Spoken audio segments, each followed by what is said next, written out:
ان الحمد للہ والصلاة والسلام علی رسول اللہ اعوذ باللہ من الشیطان الرجیم بسم اللہ الرحمن الرحیم یا ایہا الذین آمنوا باللہ ورسولہ والکتاب الذی نزل علی رسولہ والکتاب الذی انزل من قبل ومن یکفر باللہ وملائکتہ وکتبہ ورسلہ والیوم الآخر فقد ضل ضلالا بعیدا۔ ایمان کا دوسرا رکن ہے فرشتوں پر ایمان لانا۔ فرشتے اللہ تعالیٰ کی نوری مخلوق ہیں۔ مشکوٰۃ کی ایک حدیث کے مطابق اللہ کے نبی کا فرمان ہے کہ اللہ تعالیٰ نے فرشتوں کو نور سے پیدا فرمایا، جنات کو آگ سے، جبکہ انسانوں کو خاک سے پیدا کیا۔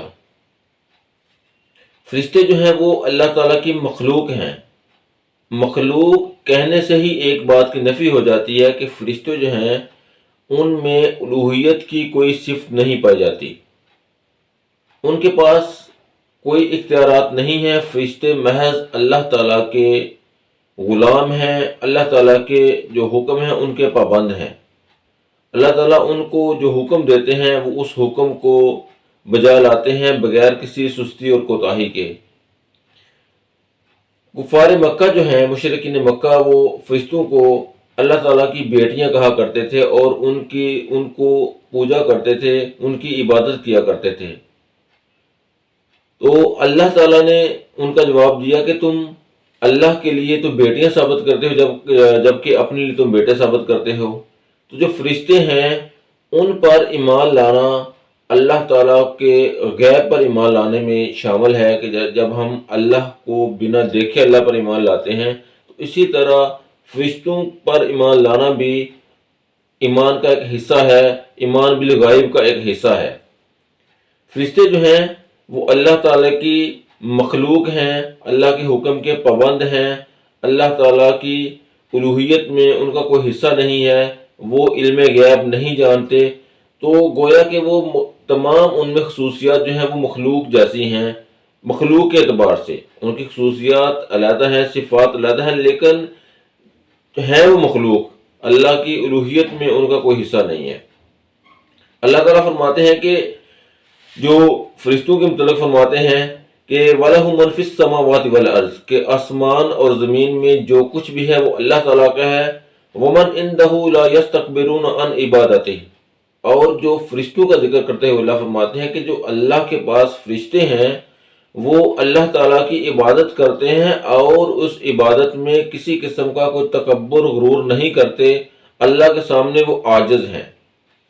وَلَا يَسْتَحْسِرُونَ، اور وہ اللہ کی عبادت کر کر کے تھکتے بھی نہیں ہیں۔ يُسَبِّحُونَ اللَّيْلَ وَالنَّهَارَ لَا يَفْتُرُونَ، وہ اللہ کی دن اور رات تسبیح کرتے ہیں اور اس میں کوتاہی نہیں کرتے۔ تو اس آیت سے بھی پتہ چلتا ہے، اس میں بھی دو تین باتیں ہیں۔ ایک یہ کہ وہ اللہ تعالیٰ کی عبادت کرتے ہیں، سیکنڈلی وہ تکبر نہیں کرتے۔ عبادت جو کرتے ہیں، جو عبادت کرتا ہے وہ خود معبود نہیں ہوتا، اور جو عاجز ہوتا ہے وہ بھی معبود نہیں ہو سکتا۔ تو گویا فرشتے جو ہیں وہ اللہ تعالیٰ کی مخلوق ہیں جو اللہ کی عبادت کرتے ہیں۔ تو وہ جس طرح دوسری مخلوقات ایک وقت آئے گا کہ ان کا ٹائم آئے گا وہ مر جائیں گی، اسی طرح فرشتے جو ہیں وہ بھی ایک دن مر جائیں گے۔ کل من علیہ فان ویبقى وجہ ربک ذو الجلال والاکرام، اللہ فرماتے ہیں کہ سوائے اللہ کے ہر کسی کو موت آنی ہے۔ تو گویا فرشتے جو ہیں وہ بھی اللہ تعالیٰ کی ایک مخلوق ہیں اور وہ فنا ہو جائیں گے، ان کو بھی موت آ جائے گی۔ فرشتوں کی تعداد کتنی ہے؟ اللہ تعالیٰ فرماتے ہیں کہ جو فرشتے ہیں ان کی تعداد جو ہے ما یعلم جنود ربک الا ھو، کہ اللہ تعالیٰ کے جو لشکر ہیں، جو فرشتے ہیں، ان کی تعداد اللہ کے سوا کوئی نہیں جانتا۔ اللہ کے نبی صلی اللہ علیہ وسلم جب آسمانوں پر پہنچے تو اللہ کے نبی نے بیت المعمور میں دیکھا کہ ہر روز 70,000 فرشتے نماز ادا کرتے ہیں، اور جو ایک دن ایک دفعہ آتے ہیں دوبارہ ان کی کبھی باری نہیں آتی، دوبارہ کبھی نہیں وہاں پر آتے۔ تو اس سے ان کی تعداد کا یہ تو پتہ چلتا ہے کہ ان کی تعداد بہت زیادہ، لیکن ایگزیکٹلی ان کا نمبر کیا ہے یہ اللہ کے سوا کسی کو اس کا علم نہیں ہے۔ فرشتوں سے متعلق دو تین باتیں جہاں ان پر ایمان لانا ضروری ہے کہ سب سے پہلے فرشتوں کے وجود پر ایمان لانا، کہ فرشتے جو ہیں ان کا ایک وجود ہے، اللہ کے نبی صلی اللہ علیہ وسلم نے فرمایا کہ اللہ کے نبی نے ایک دفعہ جبریل کو اصلی حالت میں دیکھا، اور جبریل کے کوئی 600 کے نزدیک پر تھے، تو گویا جو فرشتے ہیں ان کا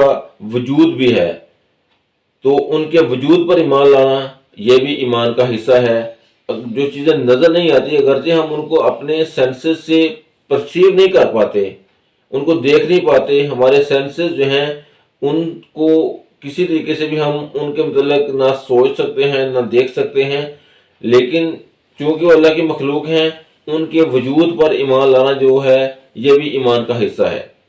دوسری بات فرشتوں سے متعلق جو ہے وہ یہ کہ وہ تمام فرشتے جن کی خصوصیات قرآن و حدیث میں موجود ہیں، جن کے نام اور کام اللہ اس کے رسول نے ہمیں بتا دیے ہیں، ان پر تفصیلاً ایمان لانا ضروری ہے، جبکہ وہ تمام فرشتے جن کے نام نہ ہمیں نام معلوم ہے اور نہ ہی کام معلوم ہے، ان پر بھی اجمالاً ایمان لانا جو ہے یہ ایمان کا حصہ ہے۔ اس کے علاوہ جو فرشتے ہیں ان کے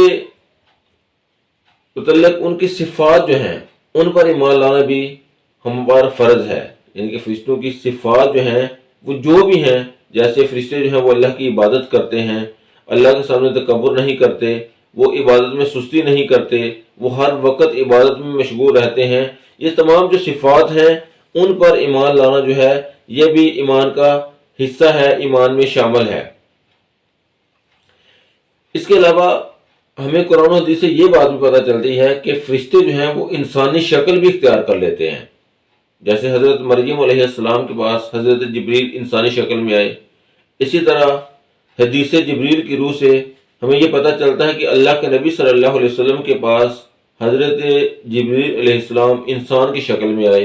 اور آ کر اللہ کے نبی صلی اللہ علیہ وسلم کے سامنے دو زانو ہو کے بیٹھ گئے، آپ صلی اللہ علیہ وسلم کی رانوں پر ہاتھ رکھ لیا اور کہتے ہیں یار کہ اے اللہ کے نبی اسلام کیا ہے، پھر وہ پوچھتے ہیں کہ ایمان کیا ہے، احسان کیا ہے، اور اس طرح قیامت سے متعلق پوچھتے ہیں۔ تو اللہ کے نبی صلی اللہ علیہ وسلم کے سامنے بھی حضرت جبریل علیہ السلام انسانی شکل میں آئے، اسی طرح حضرت ابراہیم علیہ السلام کے پاس فرشتے جو ہیں وہ انسانی شکل میں آئے، اس طرح حضرت لوط علیہ السلام کے پاس فرشتے جو ہیں وہ انسانی شکل میں آئے۔ پھر اللہ تعالیٰ فرماتے ہیں کہ جو فرشتے ہیں وہ اللہ تعالیٰ کی نافرمانی نہیں کرتے، لا یعصون اللہ ما امرہم ویفعلون ما یؤمرون، کہ وہ اللہ کے جو ان کو اسائن کردہ احکامات ہیں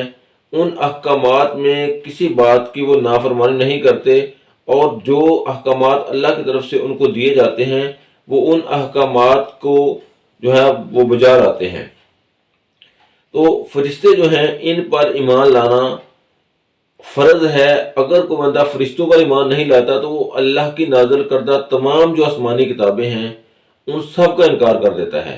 کیونکہ جتنی بھی آسمانی کتابیں، جتنے بھی انبیاء پر جو وحی اللہ نے نازل کی وہ فرشتوں کے تھرو کی ہے۔ اگر کوئی بندہ جبریل کا انکار کر دیتا ہے کیونکہ وہ بھی فرشتہ ہے، تو وہ انسان اللہ تعالیٰ کی نازل کردہ تمام جو وحی ہے، تمام انبیاء کا انکار کر دیتا ہے۔ تو فرشتوں پر ایمان لانا ایمان کا ایک اہم ترین جز ہے۔ جو ایمان کے 6 ارکان ہیں ان میں سے دوسرا جو ہے وہ فرشتوں پر ایمان لانا۔